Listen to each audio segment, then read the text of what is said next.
Hello everybody, welcome to another new general awareness and current affairs class.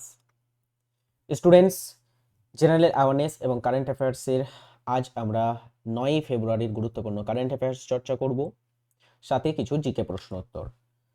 TWS academy app যারা download করনি দ্রুত download করে ফেলো। যারা বিশেষ করে WBSSC গ্রুপ সিডি পরীক্ষার প্রিপারেশন নিচ্ছ তাদের জন্য এই সপ্তাহে আসতে চলেছে free mock test in TWS academy app. তো অবশ্যই TWS একাডেমি অ্যাপটা ডাউনলোড করো।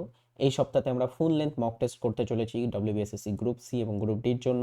তো অবশ্যই অ্যাপটা ডাউনলোড করে রেডি থাকো।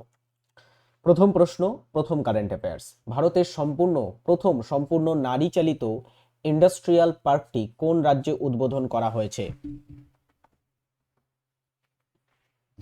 ভারতবর্ষের প্রথম সম্পূর্ণ নারী চালিত ইন্ডাস্ট্রিয়াল পার্কটি উদ্বোধন করা হয়েছে কর্ণাটক রাজ্যে।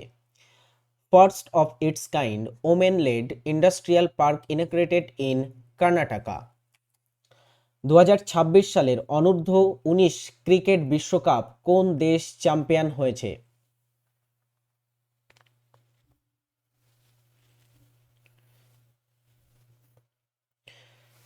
এই বছর 2026-এ অনূর্ধ্ব 19 ক্রিকেট বিশ্বকাপ চ্যাম্পিয়ন হয়েছে ভারত।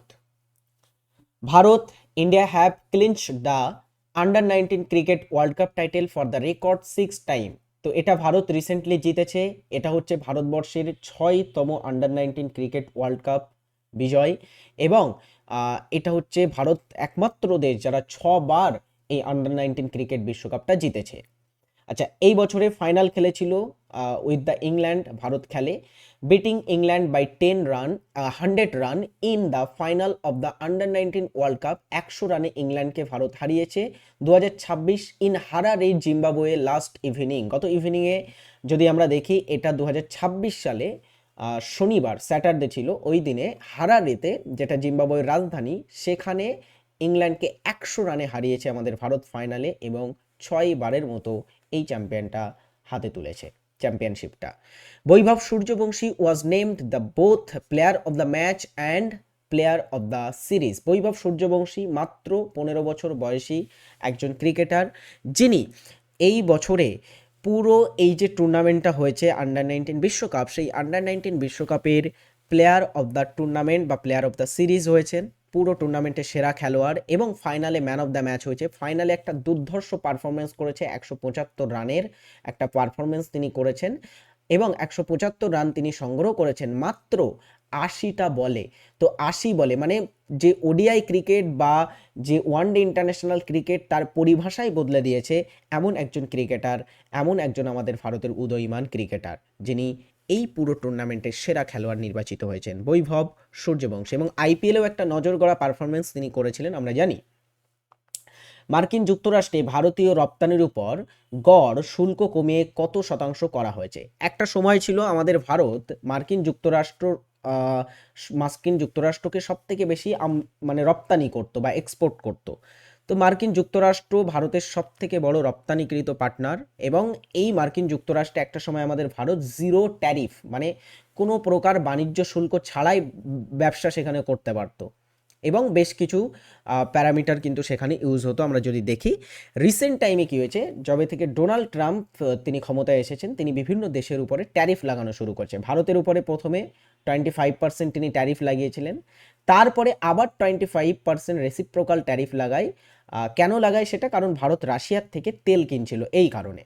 এবারে ডোনাল্ড ট্রাম্প কী করেছে, রিসেন্টলি ডোনাল্ড ট্রাম্প এবং ভারতের মধ্যে একটা চুক্তি হয়েছে। এটা অফিসিয়ালভাবে যদি আমরা দেখি, প্রধানমন্ত্রী বা বিভিন্ন মন্ত্রীদের অফিসিয়াল পোস্টের মাধ্যমে আমরা যেটা জানতে পেরেছি, সেখানে মার্কিন যুক্তরাষ্ট্র এই 50% ট্যারিফের থেকে কিন্তু কমিয়ে মাত্র 18% ট্যারিফ করে দিয়েছে। মানে এখানে কি হয়েছে, এখানে কিন্তু ভারত জিতে গেছে এরকম একটা ব্যাপার নয়, কারণ ভারত একটা সময় 0% ট্যারিফে আমেরিকাকে কি করতো, প্রোডাক্ট বেচতো বা সেখানে প্রোডাক্ট রপ্তানি করতো, সেটা কমিয়ে 0 থেকে 18 করা হয়েছে, মাঝখানে 50 করে দেওয়া হয়েছিল, এটা ডোনাল্ড ট্রাম্পের পক্ষ থেকে, বুঝেছো?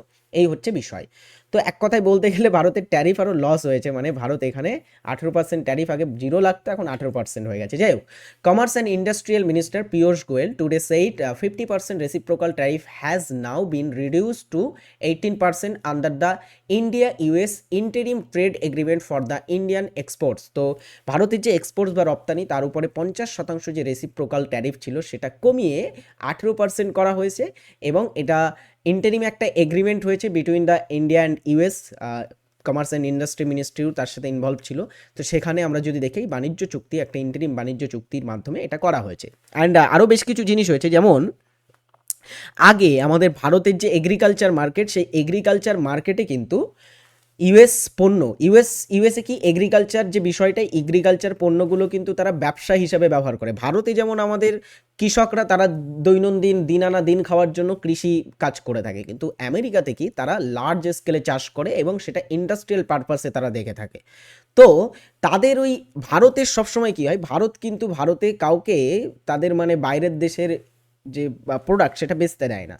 তো এখন আমেরিকার জন্য এটা কিন্তু খুলে দেওয়া হচ্ছে, ঠিক আছে, এই কৃষি পণ্যর ক্ষেত্রটা বা আমাদের যে এগ্রিকালচার সেক্টর আছে সেটা কিন্তু তাদের জন্য খুলে দেওয়া হচ্ছে। এবং এই নিয়ে প্রচুর কিন্তু বিভিন্ন ধরনের কথা উঠেছে। তারপরে মিস্টার পীয়ূষ গোয়েল তিনি একটা সাংবাদিক সম্মেলন করেন এবং সেখানে আসেন, সেখানে এসে তিনি হাইলাইট করেছেন, mister Goyal highlighted that the deal protects the agriculture and dairy sector. ডিলটা প্রোটেক্ট করবে এগ্রিকালচার এবং ডেয়ারি সেক্টরকে of the country and agricultural product such a spice, tea, coffee, kiwis, nuts, তারপরে হচ্ছে chestnuts, avocado, banana, mango, kiwi and papaya মানে পেঁপে will be attract zero duty in the United States. এই ধরনের যে পণ্যগুলো আছে এগুলো ইউনাইটেড স্টেটসে জিরো ডিউটিতে কিন্তু বেচা হবে, মানে এইগুলো এই প্রোডাক্টগুলোর উপরে কোনো ট্যারিফ লাগবে না সেখানে। যাই হোক, এটা হচ্ছে বিষয়। আর তিনি এটাও বলেছেন যে এগ্রিকালচার ডেয়ারি সেক্টর খুলে দেওয়া হচ্ছে আমেরিকার জন্য, কিন্তু এটা প্রোটেক্ট থাকবে, ইনি আশ্বাস দিয়েছেন। নেক্সট আরেকটা জিনিস বিষয় হচ্ছে, ভারতের উপরে তো 18% ট্যারিফ এখনো থেকে গেছে, কিন্তু আমেরিকার উপরে ট্যারিফ কিন্তু বিভিন্ন ক্ষেত্রে জিরো করে দেওয়া হচ্ছে। বিভিন্ন প্রোডাক্টের উপরে আমেরিকার ট্যারিফটা ভারতে জিরো, মানে ভারত আমেরিকান প্রোডাক্টের উপরে ট্যারিফ লাগাবে না, 0%। বেশিরভাগ ট্যারিফ মানে ক্ষেত্রে, কিছু কিছু ক্ষেত্রে হয়তো ট্যারিফ এখনো থাকবে, এখনো অফিসিয়াল কিছু জানানো হয়নি, তবে ম্যাক্সিমাম ক্ষেত্রে জিরো করে দেওয়া হয়েছে, বুঝেছো? চলো এর পরের প্রশ্নে আমরা আসি। ভারত সম্প্রতি কতটি দেশের সাথে digital public infrastructure DPI share করার চুক্তি করেছে? ডিজিটাল পাবলিক ইনফ্রাস্ট্রাকচার, যেটাকে আমরা ডিপিআই বলছি, এটা শেয়ার করার চুক্তি করেছে আমাদের ভারত কতগুলি দেশের সাথে?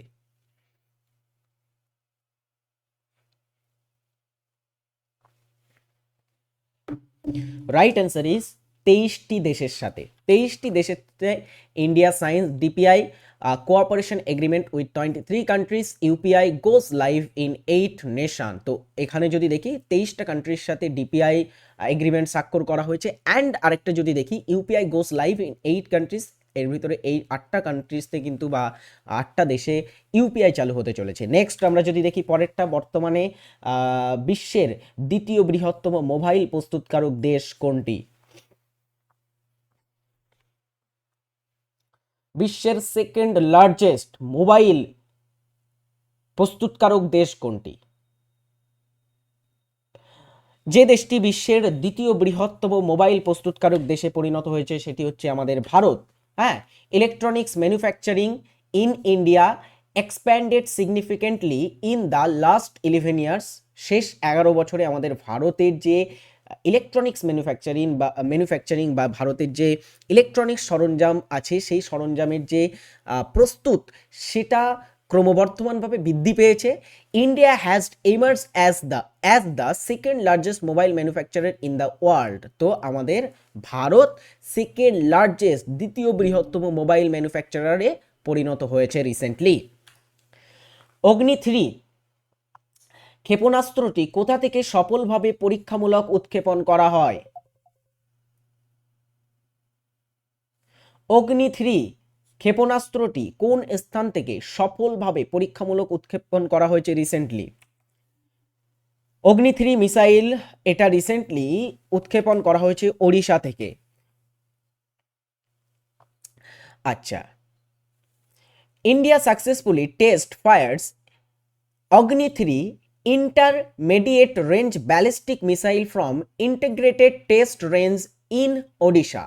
তো ওডিশার ইন্টিগ্রেটেড টেস্ট রেঞ্জ থেকে আমাদের ভারতের ডিআরডিও দ্বারা নির্মিত অগ্নি, এটা ডিআরডিও নির্মাণ করেছিল, হ্যাঁ ডিআরডিও, সেই ডিআরডিও দ্বারা নির্মিত অগ্নি 3, যেটা একটা মধ্যম, হ্যাঁ ইন্টারমিডিয়েটেড বা মধ্যম রেঞ্জের, মধ্যম পাল্লার একটা ব্যালিস্টিক মিসাইল, হ্যাঁ এই ব্যালিস্টিক মিসাইলটার সফল টেস্ট সম্পন্ন হয়েছে রিসেন্টলি। 2026 সালে ওপেন মাস্টার্স গেম কোন শহরে অনুষ্ঠিত হচ্ছে? ওপেন মাস্টার্স গেম একটা মাল্টি স্পোর্টস টুর্নামেন্ট, যেমন অলিম্পিক হয়ে থাকে বা ইত্যাদি ইত্যাদি গেমস হয়, তেমনই একটা মাল্টি স্পোর্টস একটা গেমস হচ্ছে ওপেন মাস্টার্স গেমস। এই গেমসটা 2026-এ কোন শহরে অনুষ্ঠিত হচ্ছে? সঠিক উত্তর হচ্ছে আবুধাবি, ইউএই। ওকে, আবুধাবি যেটা ইউনাইটেড আরব এমিরেটসের রাজধানী, সেখানে অনুষ্ঠিত হতে চলেছে open masters game Abu Dhabi 2026 kicks of in Abu Dhabi.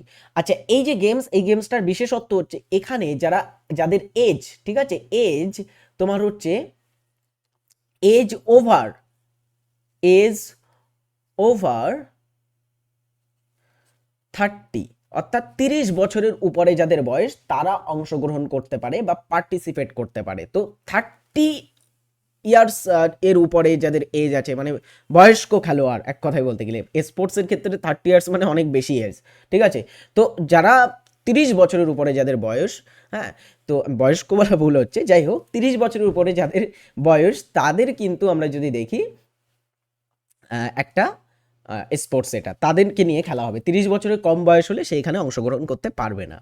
2026 সালে সাফটা কি? সাউথ এশিয়ান ফুটবল ফেডারেশন বলে একটা ফেডারেশন আছে সাফ, তাদেরকে নিয়ে একটা, মানে সাউথ এশিয়ান ফুটবল ফেডারেশন, এরা এই অঞ্চলে যে সমস্ত দলগুলো আছে তাদেরকে নিয়ে বিভিন্ন ফুটবল টুর্নামেন্ট করিয়ে থাকে। তো সাফ আন্ডার 90 মহিলা চ্যাম্পিয়নশিপে কোন দেশ শিরোপা জিতেছে? রিসেন্টলি যদি আমরা দেখি এই ফুটবল টুর্নামেন্টটা আমাদের ভারত জিতেছে, এবং অবশ্যই ইন্ডিয়া ফার্স্ট, বাংলাদেশ ক্লিনস সাফ আন্ডার 19 ওমেন্স টাইটেল। তারা কিন্তু বাংলাদেশকে একদমই হারিয়েছে কত গোলে? 4-0 গোলে, হ্যাঁ 4-0 গোলে কিন্তু তারা বাংলাদেশকে হারিয়েছে, এবং এই অনূর্ধ্ব সাফ মহিলাদের বিশ্বকাপটা জিতেছে আমাদের ভারত, জয়লাভ করেছে। নেক্সট প্রশ্নে আসবো আমরা। ভারতবর্ষের প্রথম, হ্যাঁ ভারতের প্রথম কোয়ান্টাম ভ্যালি কোন শহরে গড়ে উঠতে চলেছে? কোয়ান্টাম কম্পিউটিং ভ্যালি বা কোয়ান্টাম ভ্যালি ভারতের কোন শহরে? এই প্রশ্নটা অনেক পুরনো, কিন্তু এই প্রশ্নটা আবার আমাদের কিন্তু রিপিট হচ্ছে প্রশ্নটা, যেহেতু কোয়ান্টাম ভ্যালি ভারতের প্রথম শুরু হতে চলেছে অমরাবতীতে, অন্ধ্রপ্রদেশ রাজ্যে। ওকে, এটা কোথায় আছে? অমরাবতী অন্ধ্রপ্রদেশের রাজধানী, তো অন্ধ্রপ্রদেশ রাজ্যে। আচ্ছা, রিসেন্টলি আমরা যদি দেখি, Amaravati to become India's first quantum valley, শেষ মিনিস্টার জিতেন্দ্র সিং ভারতের কেন্দ্রীয় মন্ত্রী, সেই কেন্দ্রীয় মন্ত্রী রিসেন্টলি আশ্বাস দিয়েছেন বা বলেছেন যে Amaravati become the India's first quantum ভ্যালিতে পরিণত হতে চলেছে। এই ছিল আজকের আমাদের কারেন্ট অ্যাফেয়ার্স, গুরুত্বপূর্ণ। এবারে আমরা জিকে প্রশ্নে আসবো। জিকে প্রশ্ন কি কি আছে একটু দেখবো। আর TWS একাডেমি অ্যাপ ডাউনলোড করো সকলে, যারা ডাউনলোড করোনি ব্যাচে ভর্তি হও, সেখানে তোমাদের আমরা একদমই ধরে ধরে শেখাবো, ধরে ধরে বোঝাবো। অবশ্যই যারা অ্যাডমিশন নাওনি নিয়ে নাও, সেখানে একদমই বেসিক তোমাদের ক্লিয়ার হবে। বেসিক ব্যাচে ভর্তি হতে পারো, ফাউন্ডেশনে, অথবা কেউ যদি প্র্যাকটিস করতে চাও মানে চ্যাপ্টার ওয়াইজ প্র্যাকটিসও সেখানে হয়। দারুণ দারুণ প্রশ্ন উত্তর নিয়ে আমরা প্র্যাকটিস সেশন সেখানে প্রোভাইড করে থাকি। আবার পরীক্ষার আগে আমরা এক্সট্রা ক্লাসও দিই। রিসেন্টলি এসআই মেন্স পরীক্ষার নোটিফিকেশান দিয়েছে 22শে ফেব্রুয়ারি থেকে, তোমার হচ্ছে তাদের পরীক্ষা হতে চলেছে এসআই মেন্সদের। তো ডব্লিউপি এসআই মেন্সদের জন্য আমরা এক্সট্রা ক্লাস ব্যবস্থা করেছি। তো সমস্ত ফিচার্স তোমাকে দেয়া হবে। অবশ্যই যারা অ্যাডমিশন নাওনি, ওয়েস্ট বেঙ্গলের লিডিং একটা আমাদের প্ল্যাটফর্ম, তো অবশ্যই ভরসার সাথে ভর্তি হও, তোমার সিলেকশন এখান থেকেই কিন্তু আসবে। চলো, প্রথম প্রশ্ন, নিচের কোনটি কুরু মহাজনপদের রাজধানী ছিল? 16টা মহাজনপদের মধ্যে কুরু বলে যে মহাজনপদটা ছিল, কুরু মহাজনপদটা পশ্চিম ভারতে ছিল। কুরু মহাজনপদের রাজধানী ছিল ইন্দ্রপ্রস্থ, যেটা আধুনিক আমাদের যে দিল্লি শহর আছে, এই দিল্লি অঞ্চলটা কিন্তু আগে ইন্দ্রপ্রস্থ নামে পরিচিত ছিল। ওকে, তো এই যে দিল্লি তাহলে আগে ইন্দ্রপ্রস্থ ছিল। এইটা কুরু মহাজনপদের রাজধানী। ভারতের দ্বিতীয় পঞ্চবার্ষিকী পরিকল্পনাটি ছিল কোনটি? ভারতের দ্বিতীয়, সেকেন্ড 5 ইয়ার প্ল্যানিং। ভারতে 5 ইয়ার প্ল্যানিং বা পঞ্চবার্ষিকী পরিকল্পনা এটা শুরু হয় কবে?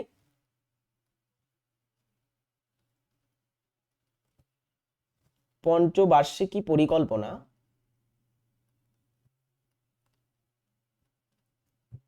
যদি আমরা দেখি শুরু হচ্ছে কত সালে? 1951, 1951-তে শুরু হচ্ছে। আর প্রতিটা পঞ্চবার্ষিকী পরিকল্পনা না কোনো মডেলের উপর ভিত্তি করে তৈরি হয়। তো প্রথম পঞ্চবার্ষিকী পরিকল্পনার মডেল ছিল হ্যারাড ডোমার মডেল। এটা হচ্ছে ফার্স্ট 5 ইয়ার প্ল্যানিং এর মডেল ছিল, যেটা 1951 থেকে শুরু করে 1956 সাল পর্যন্ত চলেছিল। এই পঞ্চবার্ষিকী পরিকল্পনাতে কৃষি ক্ষেত্রের উপরে জোর দেওয়া হয়েছিল। কৃষি ক্ষেত্রের বা যে আমাদের কৃষি সেক্টর ছিল সেটার উপরে জোর দেওয়া হয়।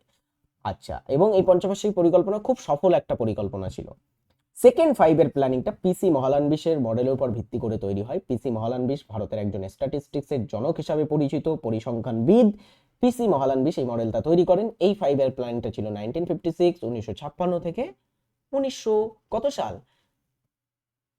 1956 থেকে 61 এই সালের মধ্যে ছিল এই পঞ্চবার্ষিকী পরিকল্পনা। এই পরিকল্পনার প্রধান লক্ষ্য কি ছিল? লক্ষ্য ছিল শিল্প উন্নয়ন, মানে যে শিল্প ক্ষেত্র আছে সেই শিল্প ক্ষেত্রে উন্নয়ন করা। বুঝেছো? চলো এর পরের প্রশ্নে আমরা আসি। পিভট শব্দটি কোন খেলার সাথে যুক্ত? খুব দারুণ একটা শব্দ পিভট বলে, এই শব্দটা আমরা কোন খেলায় দেখতে পাই?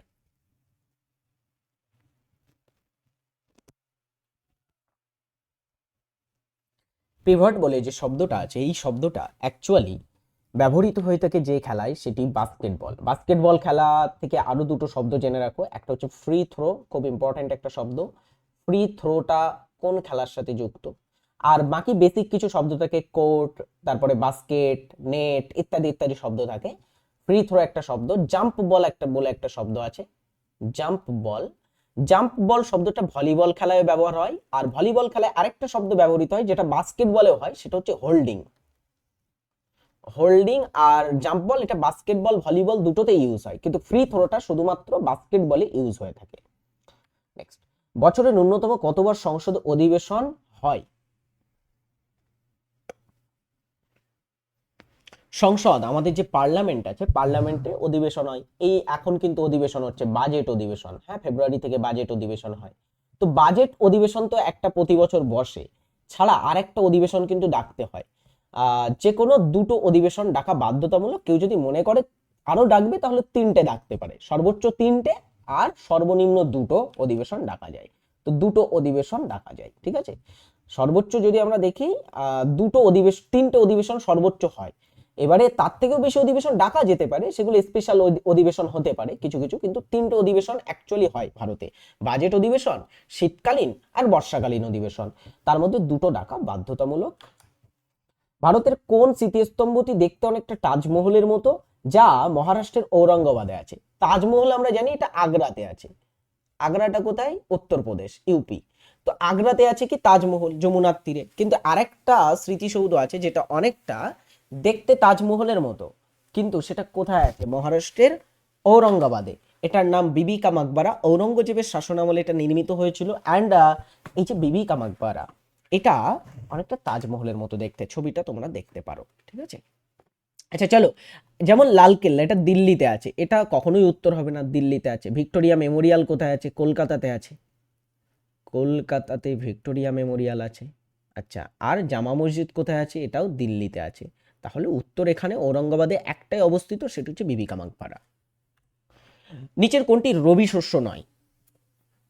রবি শস্য, রবি শস্য আমরা বুঝবো কিভাবে রবি শস্য কোনটা? রবি শস্য মানে হচ্ছে শীতকালীন শস্য। শীতকালীন শস্যগুলোকে বলা হয়ে থাকে রবি শস্য। যেমন স্যার শীতকালীন শস্যের মধ্যে কি পড়ে? শীতকালীন শস্যটা বুঝবো কিভাবে? শীতকালীন শস্যে বোঝা যায় কখন রোপণ করা হচ্ছে আর কখন তোলা হচ্ছে। এই শস্যটা বপন করা হয় বা রোপণ করা হয়ে থাকে শস্যটা যে সময়, সেটি হচ্ছে তোমার ওই মিড অক্টোবর নভেম্বরের দিকে। হ্যাঁ, এটা মিড অক্টোবর থেকে নভেম্বর মাসের দিকে এটা বপন করা হয়। আর এই শস্যটা তোলা হয় বা কাটা হয়। কাটা মানে কি? ঝাড়াই। ঝাড়াইয়ের সময় কোনটা? ঝাড়াই বা কাটাই যাই বলো, ফসল তোলার সময় সেটি হচ্ছে তোমার মার্চ এপ্রিল মাসে।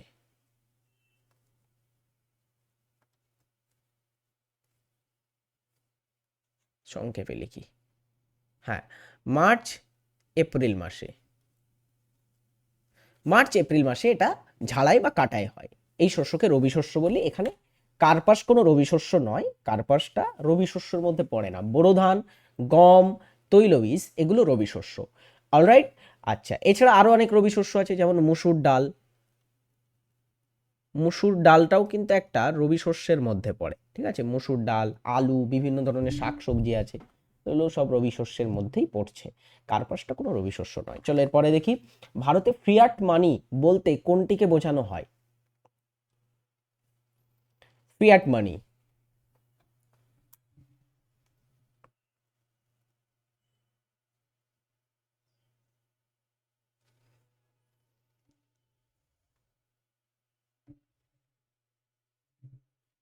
বলে ফেলো। ফিয়াট মানি বলতে আমরা কি বুঝি? কোনটিকে বুঝি? ফিয়াট মানি বলতে বোঝায় মুদ্রা বা কারেন্সির নোট। সাধারণ যে মুদ্রা, তোমার পকেটে যে টাকা থাকে, এটাকেই ফিয়াট মানি বলা হয়, মানে সাধারণ মুদ্রাকে বলা হয়।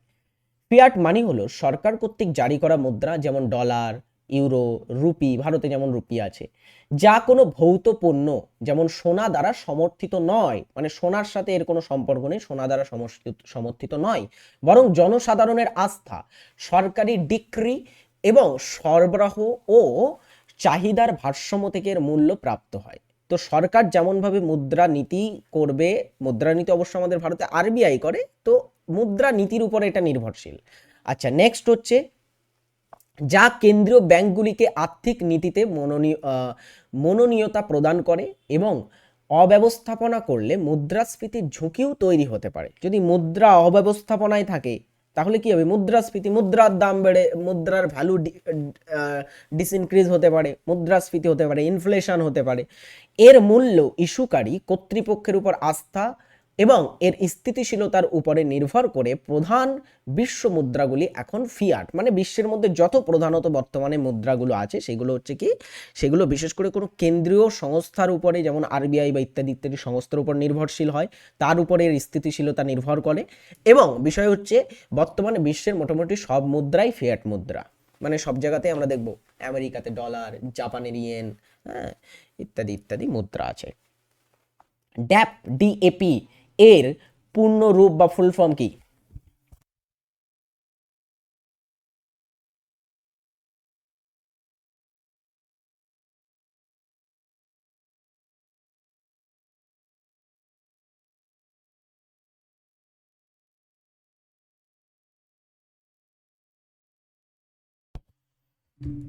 রাইট অ্যান্সার কি হবে? ড্যাপ এর পূর্ণরূপ হচ্ছে D ammonium phosphate. Die ammonium phosphate. Die ammonium phosphate হচ্ছে এর ফুল ফর্ম।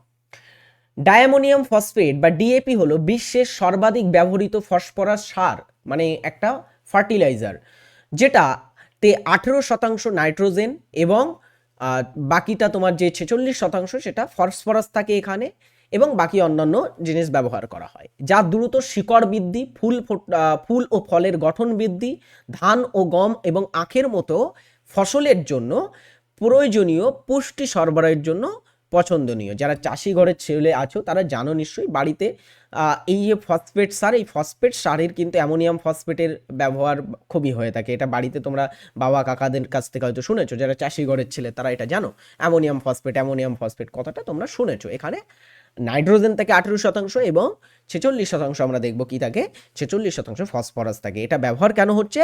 গাছের বৃদ্ধি, দ্রুত শিকড় ছাড়তে গাছের সাহায্য করে, ফুলের গঠন বৃদ্ধি, ধান এবং আখ ইত্যাদি, গম ইত্যাদি যে ফসল, সেখানে প্রয়োজনীয় পুষ্টি সরবরাহ করে থাকে, তাই এটাকে ইউজ করা হয়। কোন প্রণালী ইউরোপ এবং এশিয়া মহাদেশকে পৃথক করেছে? হুইচ স্ট্রেট, কোন প্রণালী ইউরোপ এবং এশিয়া মহাদেশকে আলাদা করেছে? সেই প্রণালীটি একটা দেশে অবস্থিত এবং একটা দেশকে দুটো মহাদেশে বিভক্ত করেছে, নাম হলো বসফরাস প্রণালী। চলো বসফরাস প্রণালী সম্পর্কে আজকে একটু ডিটেলস দেখা যাক। বসফরাস প্রণালীটা কি? এই দিকে দেখতে হচ্ছে ইউরোপ, মানে বুলগেরিয়া যে দেশটা আছে এই দিকটা হচ্ছে ইউরোপ। হ্যাঁ, ইউরোপটা অ্যাকচুয়ালি শুরু হচ্ছে এই জায়গা থেকে, এই জায়গা থেকে ইউরোপটা শুরু হচ্ছে। এর পশ্চিম দিকের সাইডটা ইউরোপ, পূর্ব দিকের সাইডটা হচ্ছে এশিয়া। এই যে এখানে একটা দেশ দেখতে পাচ্ছ তুর্কি, আর এই যে অঞ্চলটা দেখতে পাচ্ছ এই অঞ্চলটার নাম হচ্ছে ডিয়ার স্টুডেন্টস ইস্তানবুল। ইস্তানবুল পরীক্ষায় প্রশ্ন দিয়েছিল একবার, মানে রিসেন্ট পরীক্ষায়, যে কোন শহরটা দুটি মহাদেশে বিস্তৃত। ইস্তানবুল দুটি মহাদেশে বিস্তৃত, এটাকে অনেক সময় বলা হয় এশিয়ার প্রাণ কেন্দ্র। হ্যাঁ, এশিয়ার প্রাণ কেন্দ্র বলা হয়ে থাকে এই স্থানকে, ইস্তানবুলকে। যাই হোক, আমরা এখান থেকে দেখবো কি, এই যে তুরস্কটা আছে, তুরস্ক দেশটা হচ্ছে দুটো মহাদেশে বিস্তৃত। হ্যাঁ, দুটো মহাদেশে, একদিকে আছে এশিয়া, এই দিকটা হচ্ছে এশিয়া। হ্যাঁ, আর এই দিকটা হচ্ছে ইউরোপ। আর এখানে একটা প্রণালী আছে, যে প্রণালীটা এই দুটি মহাদেশে এটাকে বিভক্ত করেছে, তার নাম হচ্ছে বসফরাস প্রণালী। বসফরাস প্রণালী আমরা পড়েছি নিশ্চয়ই। প্রণালী হচ্ছে দুটি সংকীর্ণ জলভাগ, সংকীর্ণ একটা জলভাগ যেটা দুটি বড় জলভাগকে একত্রিত করে। তো এই দিকে আছে ভূমধ্যসাগর এবং এগিয়ান সি। ঠিক আছে, এখানে কি আছে? এগিয়ান সি। এই এগিয়ান সি এবং ব্ল্যাক সি, যেটাকে আমরা কৃষ্ণ সাগর বলছি, এই দুটোকে কানেক্ট করছে। আর এইখানে এসে ভূমধ্যসাগর বা মেডিটেরিয়ান সি। এক কথায় বলতে গেলে ব্ল্যাক সি আর মেডিটেরিয়ান সি এর মধ্যে একমাত্র প্রবেশ পথ হচ্ছে বসফরাস প্রণালী। এখান থেকে রাশিয়ার বড় বড় বাণিজ্য জাহাজ এখান থেকে যায়, বা এখান থেকে কিন্তু বাণিজ্য করে থাকে। জর্জিয়া, আর্মেনিয়া ইত্যাদি যে দেশগুলো আছে, হ্যাঁ, মধ্য এশিয়ার যে বিভিন্ন দেশগুলো আছে, সেই দেশগুলো এই বসফরাস প্রণালীর উপরেই কিন্তু নির্ভরশীল। আর তুরস্কের এই যে শহরটা আছে ইস্তানবুল, এটাকে অর্থ সমৃদ্ধ করেছে এই বসফরাস প্রণালীটা থাকার কারণে। যাই হোক, তাহলে তুরস্ক কি দুটি মহাদেশে বিস্তৃত, আর ইস্তানবুল একটা শহর যেটা দুটি মহাদেশে বিস্তৃত, ওটা আমরা বুঝে নেব। ঠিক আছে, বাড়ির কাজ, ভাবা পরমাণু গবেষণা কেন্দ্র BARC কোথায় অবস্থিত আছে এটা তোমরা অবশ্যই কমেন্ট বক্সে জানাবে। তোমাদের বাড়ির কাজ দেওয়া রইল এটা। হার্জ কিসের একক? হার্জ কিসের একক? হার্জ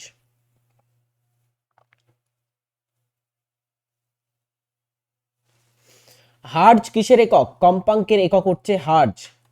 ডুরান্ড কাপ 2024-25 চ্যাম্পিয়ন দল কোনটি? ডুরান্ড কাপ ভারতের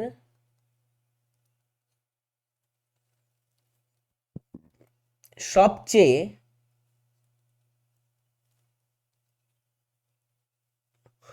পুরানো ফুটবল টুর্নামেন্ট হচ্ছে ডুরান্ড কাপ, তাই তো? তো এই যে ডুরান্ড কাপ, সেই ডুরান্ড কাপটা ডিয়ার স্টুডেন্টস খেলা হয়েছিল 2024-25-এ, জিতেছিল north east United. North east ইউনাইটেডের এটা সেকেন্ড কাপ ছিল। তার আগের বছরেও কিন্তু নর্থ ইস্ট ইউনাইটেড জিতেছিল। তো নর্থ ইস্ট ইউনাইটেড পরপর দুবার জিতেছে। আর এই বছরে ফাইনালে north east United diamond Harbour FC, যেটা পশ্চিমবঙ্গের একটা ক্লাব, তাকে ফাইনালে হারিয়েছে। হ্যাঁ, নেক্সট, প্রথম কৃত্রিম উপগ্রহ কোন দেশ উৎক্ষেপণ করে? বিশ্বের মধ্যে প্রথম কৃত্রিম উপগ্রহ,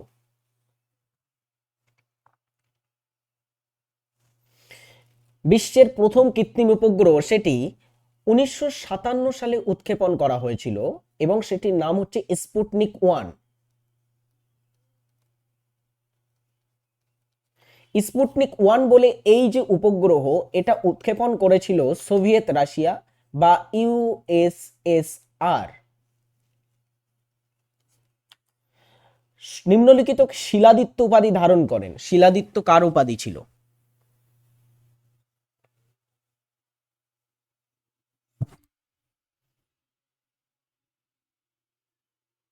এদের ভিতরে শিলাদিত্য উপাধি যিনি ধারণ করেছিলেন তিনি হলেন হর্ষবর্ধন। নিম্নলিখিত কোনটি সঠিক নয়? কিছু নদী এবং তার অপোজিট সাইডে উপনদীর নাম দেওয়া আছে। নদী আর সেই নদীর সাথে সংযুক্ত কিছু উপনদীর নাম দেওয়া আছে, কোনটি এখানে মিলছে না? বলো, মিলছে না কোনটি? গোদাবরী, পেনগঙ্গা, কৃষ্ণা, তুঙ্গভদ্রা, কাবেরী, ভবানী আর নর্মদা, মঞ্জিরা। মিললেনি কোনটা এখানে? মেলেনি লাস্টেরটা, নর্মদা মঞ্জিরা নয়। মঞ্জিরা হচ্ছে গোদাবরীর উপনদী। মঞ্জিরা হচ্ছে কি? গোদাবরীর একটা উপনদীর নাম হচ্ছে মঞ্জিরা। চলো নেক্সট, বিখ্যাত বলিউড অভিনেত্রী মাধুরী দীক্ষিত নাম শুনেছো? তিনি কোন ধ্রুপদী নৃত্যশৈলীর সাথে যুক্ত? মাধুরী দীক্ষিত কোন নৃত্যের একজন শিল্পী?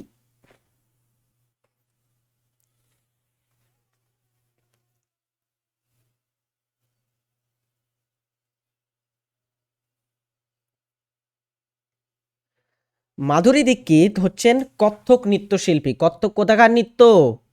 উত্তরপ্রদেশের একটা নৃত্য হচ্ছে কত্থক। তো উত্তরপ্রদেশের নৃত্য কত্থক নৃত্যটা মাধুরী দীক্ষিত একজন শিল্পী। নিম্নের কোন ভারতীয় মহিলা প্রথম মাউন্ট এভারেস্ট জয় করেন?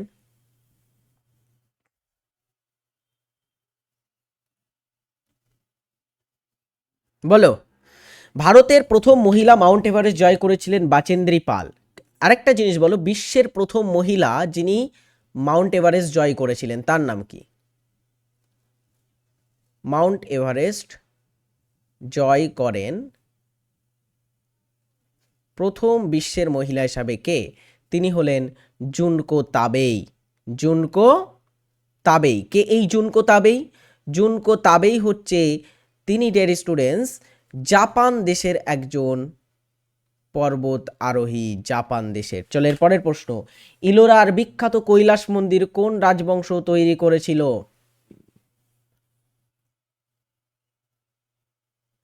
ইলোরাতে। ইলোরাটা কোথায়? ইলোরা হচ্ছে কোথায়? মহারাষ্ট্রে অবস্থিত। একটা মহারাষ্ট্রের গুহা। অজান্তা এবং ইলোরা আলাদা আলাদা দুটি গুহা। এই ইলোরা গুহা, এখানে একটা গুহা মন্দির আছে যেটা হচ্ছে একটা এক শিলার মন্দির।